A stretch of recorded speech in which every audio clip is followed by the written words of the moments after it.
Howdy, howdy! Devil here, and welcome to our top 5 infantry units in an infantry on infantry engagement from 401 gold to 600 gold. Now, in the last episode, we had a couple of surprises that were down in the bottom 5, and the top 5 is no exception. There are a couple of surprises, and one huge surprise for me. And I think just as a bit of a preface to the video, this testing does have a primer video which goes over exactly how I do my testing. It goes over all the results, all the spreadsheets, so you can see them for yourself and understand that not all testing is just one piece of information in a big pantheon of information. There's lots of ways to test, and there's lots of ways to interpret the information. I try to make the testing as objective and as repeatable as possible while still understanding that the results are subjectively interpreted. And which units I choose to test in what way is subjective as well. But it's just to give you a piece of information so you have another tool in the toolkit to look at units in a different way and understand how they stratify in terms of how they face up against other infantry. So, with that said, we're going to get into our top 5. These are the 5 best infantry units in an infantry on infantry engagement between 401 gold and 600 gold. And coming in at number 5 is, I would say, the first kind of surprise for me, but it's not irrational to have these units here, and that is at 500 gold from the High Elves, the High Elf Spearmen. Now, High Elf Spearmen are sort of their cheapest unit. They don't have a lot of inexpensive units, and I could see Spearmen being, it is rational to have them be pretty good because that's all they have down there. There is just nothing else for the High Elves to choose down on the cheap side, and they're just a frontline holding infantry. They hold really well. They do have shields. They can hold for quite some time. They clear trash reasonably well, though they do it very slowly. And they can stand up against missile fire, they can stand up against cavalry charges and charges from the air, and they're just all in all a very solid unit for that front line of the High Elves army. And there is nothing else down here for the High Elves, so they don't to see if they stratify out correctly in terms of the pantheon of units that they have. But number 5 at 401 gold to 600 gold is perfectly reasonable. They're a good value unit for the High Elves, and they do their job, and they do multiple tasks at once, serving that frontline role. And you do see them on the front line all the time because they are good. Alright, coming in at number 4, a unit that was recently buffed in the Vampire Coast patch, a unit that has always been pretty ho-hum, but has now pushed their way up into the top 5, and that is at 600 gold from the Beastmen, the Gore. Now, Gore have always been sort of like, meh, okay. They haven't been that great, and Beastmen infantry in general has been pretty poor except for Bestigors. Now that the Gore have been buffed, they can actually do their job. Now, they are not absolutely wonderful against heavily armored infantry like the Longbeards, but where they really shine is tearing up trash infantry.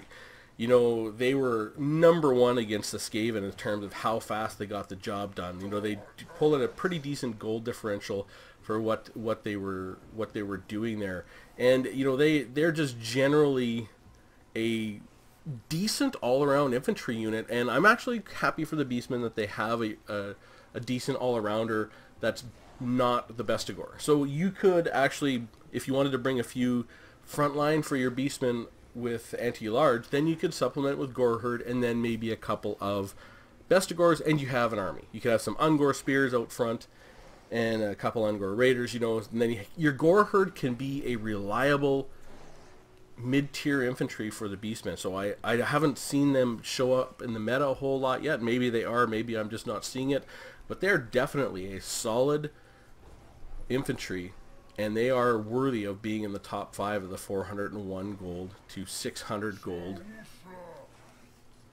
segment. Alright, coming in at number 3, a unit that I wanted to come in at number 1, and it's not just because I'm biased. It is at 450 gold from the dwarfs, the base dwarf warrior. Now, the base dwarf warrior I know to be a very good unit. They are solid. They hold the line. This is the faction that I play. I would have thought they would have been at number 1. I knew they'd be top 5. But I would have thought they'd be at number 1. They weren't, though. And we're going to take a look at some units that, the biggest surprise is in the number 1 for me. We're going to take a look at some units that are above them. But the Dwarf Warriors do what you expect them to do. They have good leadership. They have shields. They have charge defense against large. They have good armor.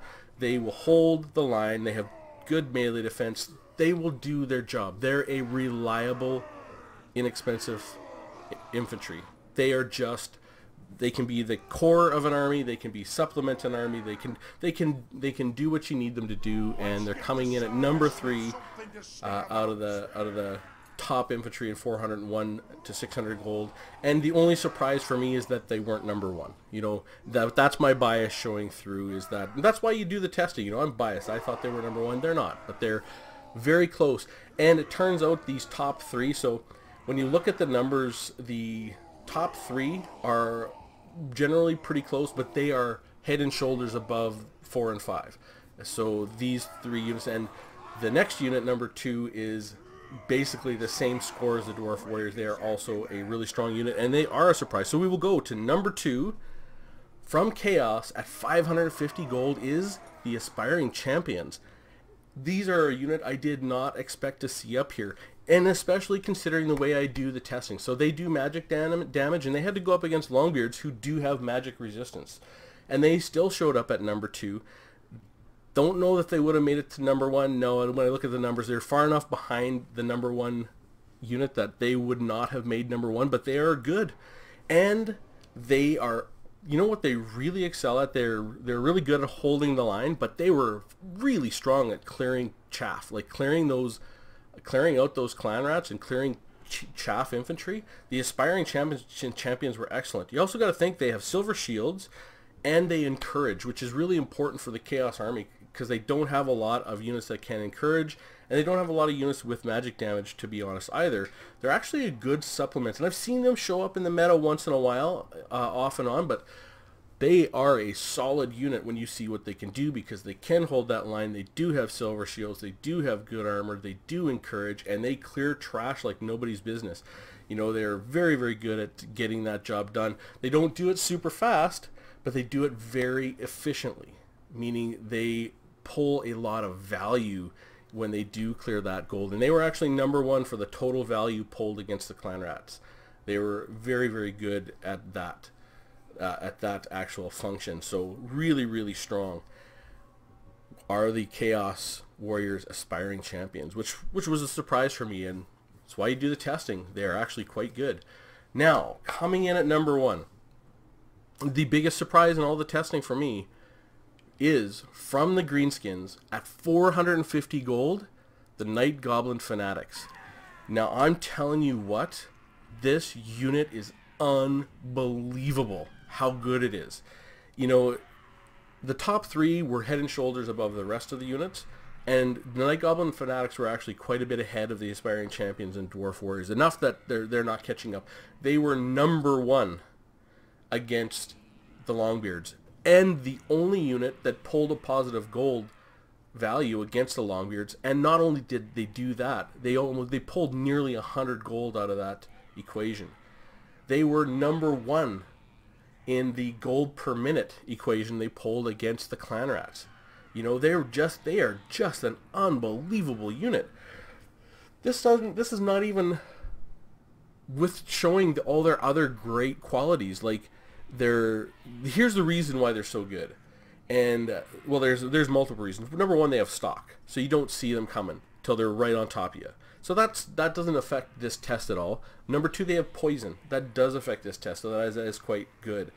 But the biggest thing is they have those fanatics, those loons. So they take them out of a cone, and they have these loons, and they absolutely send another infantry unit for a loop.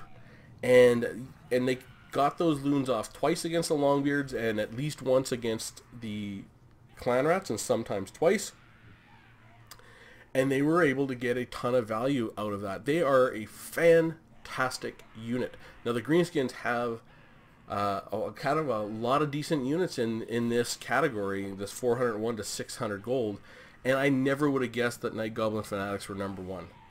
I'm gonna have to ask. I know a few people that main goblins and Greenskins. Night Goblin Fanatics are unbelievably good. They are completely solid, and that is without the wah. That's without itchy nuisance or sneaky stabbing or anything else going on. That is just this unit dominating this category and coming in at number one against a lot of other really great units. So next time you see these Night Goblin Fanatics, I know I'm going to put a lot more respect onto them. And if you do play goblins or Greenskins, if you get those loonies off and use these Night Goblin Fanatics, like they are an amazing unit. Like, and the value they pulled, like they pulled positive value in both against the Longbeards and against the Trash Skaven. Like a lot of the units, you know, did way better against one of those two than the other. That's why I did them both, to sort of get, not the Night Goblin Fanatics. They did great against both of them. In fact, incredible against both of them. They are a very strong unit. They are absolutely worthy of being number one, and they have, you know, a lot of other good things about them. So I would definitely recommend that if you are playing the Greenskins, to be using them Night Goblin Fanatics. Get used to using their loonies. They have 3 shots of these damn things too, which is even more amazing because 1 is enough to be. It's like kind of like a. It's as powerful as blasting charges. Just one loosh of those is well, it's not quite as powerful, but it's really good, and they have 3 of them. So unbelievable unit, really great testing. It was interesting to see my beloved Dwarf Warriors weren't number 1, number 3 though. Aspiring Champions, I was surprised, and the Gore Herd. I was very happy to see the Beastmen with the unit up there. You should start to see more Beastmen armies with Gore Herds in them performing well. And the Spearmen, High Elves 500 at number 5. That makes sense to me. I mean, that is their least expensive unit, and have them be a good unit does seem to be reasonable. Anyways, hope you found this interesting, and I hope to hear from you in the comments. And with that said, I will see you soon.